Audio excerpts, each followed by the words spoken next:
Alam ko na buo ang galit ninyo sa akin ngayon.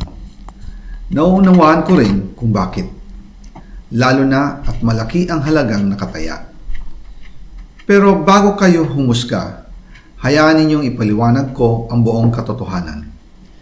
Matagal akong hindi nagsalita dahil may direktang utos sa akin. Huwag nang bumalik ng Pilipinas at manahimik na lamang. Umalis ako noong July 19, 2025 para sa aking medical check-up. Nakaplanong bumalik pagkatapos ng SONA ni Pangulo.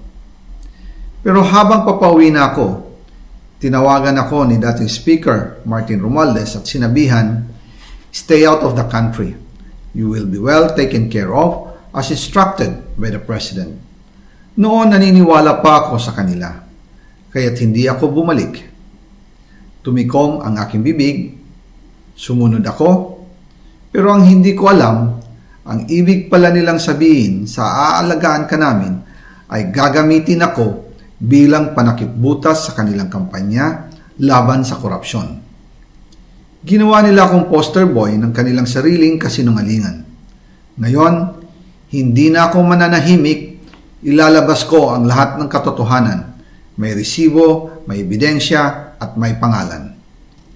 Nagsimula ito nung tumawag si Sekmina Pangandaman sa akin nung nag-umpisa ang BICAM process last year, 2024. Ang sabi niya, katatapos lang ng meeting nila ni Pangulo at may instructions na mag-insert or magpasok ng 100 billion worth of projects sa BICAM. At sinabi pa ni Sekmina, you can confirm with Yusek Adrian Bersamin dahil magkasama sila sa meeting ni Pangulong BBM noong araw na yon. Tinawagan ko po agad si Yusek Adrian Bersamin at tinanong ko kung may instruction nga ba ang Pangulo na magpasok ng 100 billion during their meeting. Ang sabi niya ay totoo nga po. Right after our conversation, tinawagan ko po si dating Speaker Martin Romualdez at nireport ko ang instructions ng Presidente to insert the 100 billion projects. At sinabi niya sa akin, what the President wants, he gets. After ng ilang araw, nag-set po ng meeting si Sekmina Pangandaman at Yusek Adrian Bersamin sa amin ni dating Speaker Martin Romualdez sa Aguado Building in front of Gate 4 ng Malacanang at nandun din po si Yusek Jojo Cadiz. During the meeting, binigay po ni Yusek Adrian Bersamin ang listahan na worth 100 billion. Tinanong ko po si Yusek Adrian kung saan galing ang listahan. Ang sagot niya, galing kay PBBM mismo at binigay niya ito mula sa brown leather bag. Nung sinabi po ni Yusek Adrian Bersamin, yung brown leather bag, naalala ko noong nasa Singapore kami right after the elections of May 2022 sa Hilton Hotel, kami ni dating Speaker Martin and PBBM habang pauwi at pabalik ng Pilipinas, hinabol ng PSG ang brown leather bag at ang sabi ni PBBM, maiwan na lahat, wag lang ang brown leather bag. Kaya naniwala ako na utos talaga ito ng Pangulo. Pagkatapos ng ilang araw, I informed sina dating Speaker Martin Romualdez, Sekmina Pangandaman, Yusek Adrian Bersamin, and Yusek Jojo Cadiz na kung pwede 50 billion lang ang ipasok sa program funds dahil so sobra ang DPWH funds versus sa DepEd. In practice, hindi pwede na mas malaki ang budget ng DPWH kaysa edukasyon. And yung balance na 50 billion, ilagay na lang sa unprogram funds for the 2025 budget. Dahil Office of the President din ang nagre-release ng lahat ng unprogram funds. Pagkatapos ng isang araw, tinawagan ako ni Sekmina at sinabi ang mensahe ng Pangulo, ipasok ninyo yan dahil pinangako na sa akin ni Speaker Martin yan at hindi na pwedeng baguhin. Kumbaga, ang utos ng hari hindi pwedeng mabali. Again, I informed the Speaker and asked clearance about the instructions ng Pangulo. At ang sabi niya, wala tayong magagawa. Kaya po nagtataka ako kung bakit sinasabi ni Pangulo na hindi niya makilala ang budget, samantalang lahat na binawas at dinagdag sa mga ahensya ng gobyerno ay humihingi ng approval sa kanya si Sekmina Pangandaman. Bago namin ginawa o tinapos ni Senator Chis Escudero during the BICAM. Sinabi pa ni Sekmina, everything is cleared with the President. Basta importante, pasok ang pondo na request ng Pangulo. The following day, sinabi ni Sekmina, approve na si Presidente BBM sa lahat na binawasan na ahensya. Masaya na ang Pangulo dahil naipasok ang gusto niyang 100 billion insertion. Wala pong perang napunta sa akin. Lahat po ng insertion napunta sa ating Pangulo at Speaker Martin Romualdez.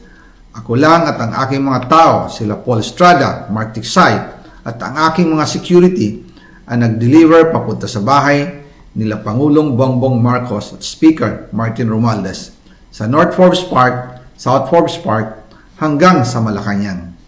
Yung mga deliveries po ay merong record ang aking mga tao. Totoo po yung sinasabi ni Orly Gutesa na nag-deliver siya sa Forbes Park. Totoo din po ang sinasabi ni Orly Gutesa na nag-deliver siya sa Malacanang nung siya ay nasa Senado. Para mapatunayan ang mga litrato na deliveries ay ilalabas ko po together with this video. After po ng approval ng budget sa General Appropriations Act of 2025, nagtanong po ako sa DPWH kung magkano ang kailangan na ibigay sa Office of the President o ang SOP na bigayan. Ang sinagot sa akin ay 25%. Ang ibig sabihin nito, 25% ng 100 billion ang SOP na kailangan ibigay kay BBM mismo. In total, 25 billion ang napunta kay Pangulong Bongbong Marcos. Kaya ngayon ay hinahamon ko si Ombudsman Remulla kung seryoso talaga siya sa mga sinasabi niya sa kanyang press release na idadamay niya pati si Martin Romualdez kung magbibigay ako ng ebidensya. Patunayan niya ngayon ang pronouncement niya. Imbestigahan niya ang Fraternity Brad at ang kanyang kaibigan na si Speaker Martin Romualdez kung talagang tutupad siya sa tungkulin niya. Imbestigahan din niya si President Bongbong Marcos. Sabi nga ni BBM nung SONA, let's do it right at mahiya naman kayo, hindi po ba? Nananawagan din po ako sa Senado na imbestigahan ang 100 billion insertion ni Presidente. Alam ko po na hindi gagawin ni Ombudsman Remulla ang hamon ko. Pero magaling ang Senado sa investigasyon at ako ay naniniwala na dahil sa kanila, lalabas ang katotohanan. Yung pong listahan ng mga projects, ilalabas ko din kasama ng video na ito. Dahil dito, mas lalong darami ang ipa-file na kaso sa akin. Ginagamit ng administrasyon ang buong resources ng bansa para tumahimik ako, para masira ang aking kredibilidad. Darami din ang banta sa buhay ko at ng aking pamilya.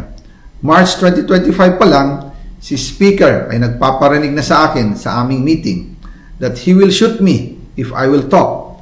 At pagkatapos niyang sabihin sa akin in a phone call na don't come home, we will take care of you, tumawag ulit si Speaker Martin at sinabihan niya ako na pag umuwi ako will be dangerous kasi they might hire someone to do a rub out on me or hire the police to kill me while in jail.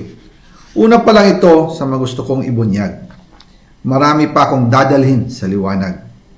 Isa na dito ay yung kay Henry Alcantara, ang DPWH boys, ang sinasabi nilang halaga sa ICI ay 21 billion. Hindi po totoo yan.